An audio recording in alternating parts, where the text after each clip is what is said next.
Baby. Oh. And you catch that? On the fly. Now, that's not something I would recommend, but hey, props to that dad. He made one of the best plays a fan has ever made. What's going on, everyone? It's Fuzzy. Welcome back to yet another MLB recap. Today is going to be a normal MLB recap, so don't get mad at me. Bobby Witt Jr. made an insane play against the Guardians. The Dodgers got embarrassed by the Pirates of all teams, and Aaron Judge robbed Shohei Ohtani. So we have the 2022 MVP robbing last year's MVP, or at least that's what I think is going to happen. A quick reminder, if you're going to any baseball games, concerts, anything like that anytime soon, use code Fuzzy on SeatGeek to save yourself 20 bucks off your entire order. Now, before we talk about the games from yesterday, I do have to talk about Dominic Smith, aka Dom Smith, being demoted to AAA after Nick Plummer basically snatched his spot. The New York Post a couple days ago posted a quote from him on May 19th saying that he does not like being a bench player, and he essentially called anyone who is okay with being a bench player kind of a loser. He wants to be traded to a team that is going to play him every single day, so I don't know if that's going to happen. I'm not sure if they're going to grant him a trade, but that's a news update, and I wanted to give it to you guys. Now, you guys know I normally start with the walk-offs, but because we talked about the Mets, let's go ahead and talk about their game from yesterday. So they completely beat up the Washington Nationals. Starling Marte launched that ball 431 feet, and the guy holding a baby snatches it. What a catch. Guillorme drives in two more on a single in the third, and Trevor Williams was carving all night long. T-Will, he shows up with 5 shutout innings. He only struck out 1, but you know what? He got the job done nonetheless. Mark Canha and Francisco Lindor played 2 RBIs apiece in the 5th inning, which means that Francisco Lindor now has 42 RBIs and a 127 OPS plus. I picked him as a dark horse MVP, and right now he is playing like it. So he's coming off of winning NL Player of the Week, and same with J-Ram, but in the American League. So could you imagine if they were on the same team? It's a bad joke, I'm sorry. But Eduardo Escobar smokes a 2-run bomb, and the Mets are now 17 games over 500. And I just want to mention that 10 years ago today, Johan Santana, yeah, he did this. He struck him out! It has happened! In their 51st season, Johan Santana has thrown the first no-hitter in New York Mets history.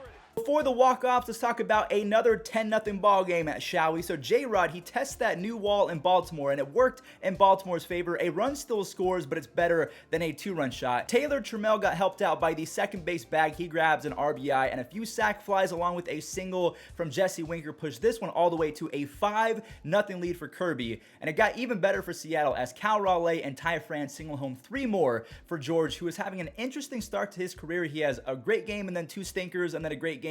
The trend continues as he throws a gem after having 2 stinkers, 6 shutout with 8 punchies, and Taylor Trammell took over from there. That's an RBI single. And then there's an RBI double, and all I can say is Jared Kelenic, he might be expendable. I mean, that might be kind of dumb to say because Kelenic still has a lot of potential, but Trammell is performing well, Kyle Lewis is back, J-Rod isn't going anywhere. They don't have room for him right now, and the same with the Tigers and Akil Baddoo. It's kind of their fault for not performing well. All right, let's talk about a few walk-off dubs, huh? Christian Walker sent this one to outer space for his 13th home run, but the Braves found some mojo with Ronald Acuna Jr. and Matt Olson punching their way back into it. It actually ends up 6-2 Braves after Michael Harris plates his first career RBI, but here comes the Snakes. Walker has another RBI extra base hit, and then Peralta and Varsho do the dirty work. They kind of lay the groundwork for the comeback. That ground out and a sac fly tied up, and then free baseball is going to be required, so I don't mind that at all. I love free baseball, well, unless you're a Braves fan, because Peralta singles to left field to tie it, and now it's up to Cooper Hummel, and the rookie does it. He walks it off, and the Diamondbacks come away with an 8-7 victory. There was another walk-off, but I want to show the Dodgers game real quick because the shock of the night happened. Michael Chavis and I think his name is Tupacito or whatever, Marcano, they both belt 2-run home runs, and it cost this person over $100,000. They bet that the Dodgers were going to win by 2. Yeah, they lost by 2. I know I've pretty much spoiled the rest of the W, but I have to show Trey Turner's 2-run home run that gives him a 23-game hitting streak. He is just so good. Over his last 197 games, he has a 142 OPS plus, 42 stolen bases, and 252 base hits. He is a top 15 player in baseball right now, whether you like it or not. Jack Sawinski with the seed, he throws out Freddie Freeman, and Brian Reynolds doubles in for the cherry on top run, and Will Crowe, he's given the bigger lead, and he grabs the save. Pittsburgh now has back-to-back series wins versus the Dodgers. Who would have thought? So if we're going to talk about Trey Turner and his hitting streak, we have to talk about Paul Goldschmidt. That is 22 games now for Goldie after an RBI double in the third inning. Pujols lifts a key first sac fly. Yes, he had 2 sac flies in yesterday's game. This was all for Adam Wainwright. Waino, the 40-year-old phenom, lowers his season ERA to 2.75 after a 10 strikeout, 7-inning shutout gem. He allowed just 3 base runners, and he now owns a 3.02 ERA since turning 38 years old. So he has found the fountain of youth. Trent Grisham ruins it on one swing of the bat. He is starting to really flex that power as of late. So this game is going to head to extras where Nootbaar uses that cannon to throw at Auzukar. That was another seed. And that keeps the game tied for the machine, who wins it on a sac fly. So it wasn't a home run, but either way, the Cardinals come away with a much-needed victory against the really good Padres, and St. Louis wins 3-2. All right, let's talk about another close game, the Cubs and the Brewers. Wilson connects on this, no doubter, but Tyrone Taylor continues to annoy Cubs fans. That's a 3-1 lead. Shout out to the 2016 Cleveland Indians. When that vanishes in the third, Simmons singles home Frazier and then scores on an errant pickoff attempt, and my goodness, Victor Caratini, this was such a sweet swing. He pimps one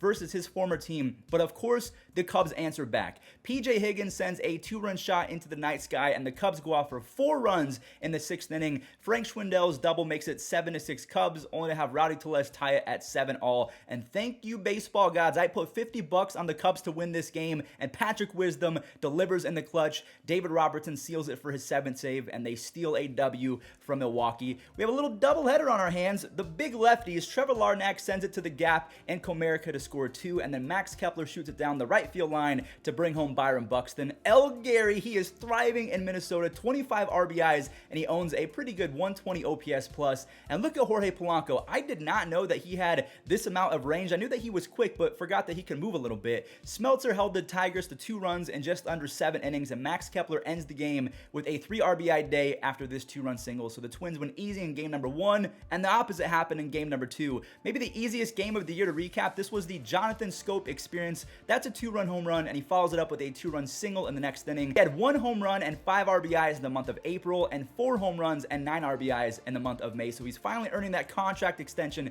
that he was given last year, and it can't be happening again. Joey Wentz was locked in. He was limiting Minnesota to 1 hit and 4 shutout, but he leaves with an injury. The bullpen, they show some dog. They only allowed 2 hits over the final 5 innings. The Tigers have been getting a lot better lately, with Torkelson with a 990 OPS over the last 14 days, and Riley Green is so close to making his debut after basically breaking his ankle, so watch out for the Tigers. The Guardians and the Royals. Bobby Witt Jr. starts off the game with an absolute platinum play. He's going to win one before it's all said and done. Owen Miller, he gets the scoring started on a ground out for run numero uno, and Ernie Clement combines with Andres Jimenez to make sure that they add a few more on some singles. And you know that you're going to lose a game if Austin Hedges is hitting 3-run nukes on your face. Look at this kid. So Stephen Kwan kind of stole the show in the first week or two for Cleveland, and now Oscar Gonzalez is doing it all over again. He makes a fantastic throw to save a run, and more on him in just a second, because Jose Cuas, I think that's how you say his name. He made his debut after working as a FedEx delivery driver as recent as last year. He has a clean 5th inning, so good for him, but after he comes out, Oscar Gonzalez takes advantage. That's a 2-run double, so he has 3 doubles in his first 9 at-bats. The Cleveland Guardians are 21-24, and they might be the best bad team in all of Major League Baseball. The Giants and the Phillies, I'm going to show these plays before I get to the monstrosity that is the Phillies defense. The Giants go up 3-1 in the 5th after a double from Luis Gonzalez and a sac fly from Mike Yastrzemski. But the Phillies do show some dog as well, tying it up in the 6th to basically send it to extras. And oh no, the Phillies defense imploded once more. They have negative 22 DRS, which is worse than Major League Baseball. Bohm gets helped out by the gods as this one hits the bag, so it's tied up again.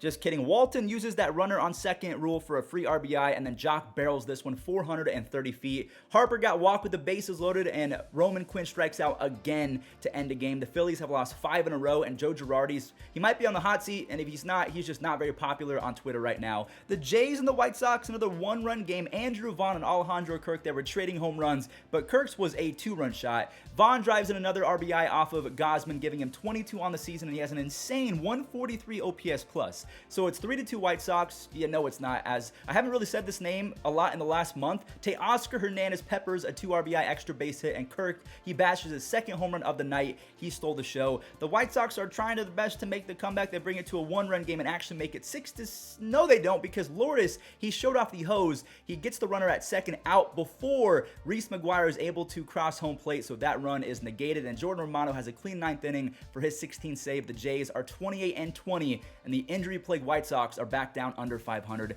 Rafael Devers, buddy, what are we doing? That's the first run of the game for either squad, and Luis Castillo, he is bolstering that trade value just like Frankie Montas with another insane start. And can I interest you in 6 shutout innings with double-digit strikeouts? And he only allowed 1 run. The Reds grab another insurance run thanks to Xander Bogaerts, and it kind of bit them in the butt because Santillan let a few base runners get on. One ends up scoring, but he strikes out Trevor Story to close the book, and the Reds get their first win in Fenway since 1975. The Yankees and the Angels, Ohtani hits one 413 feet, 108 off the bat, and it's caught because Judge is 6'7", and when he jumps, he's like 8 feet tall. The Yankees help out Monty again, but with the sticks, Rizzo and Glaber both pelt a few RBI doubles, and then Matt Carpenter is looking like Metal Mario with the mustache. He has 2 home runs already, which is more than Aaron Hicks, so I feel like Aaron Hicks might be done at least. Joey Gallo should never not play right field for the rest of the year. He just looks like Joey Gallo. If you're a Yankees fan, you probably know exactly what I'm saying. DJ doubles to score a hustling Joey Gallo, my friend, and the Yankees put up 7